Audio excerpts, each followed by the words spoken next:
Hi, I'm Jean Lines. I'm here to represent how to lifting, holding, and burping a baby. We must do the proper hand hygiene.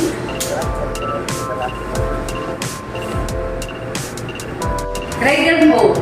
Make sure that you provide support on the neck, back head, and also their bottom.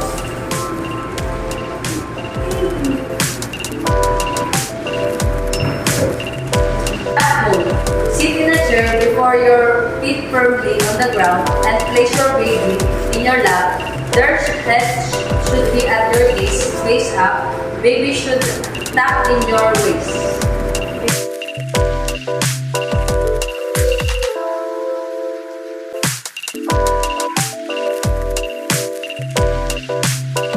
Hold. Face your baby outward and make her sit on your waist, and baby will be comfortable to look around.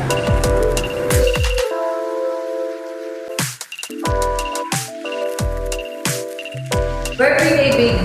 Shoulder hold.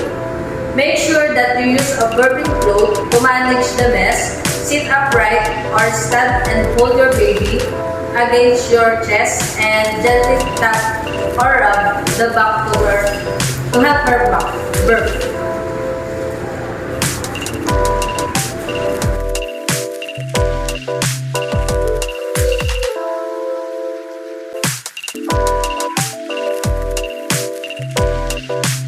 Down on your lap. Hold your baby sitting up in your lap or across your knee. Support the baby's chest and head with one hand. Gently tap or rub her back to help them burp.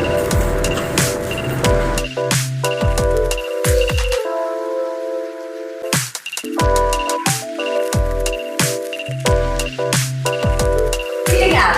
Gently assist the baby on a sitting position. Support the neck and head, gently pat the back and or rub to help her burp.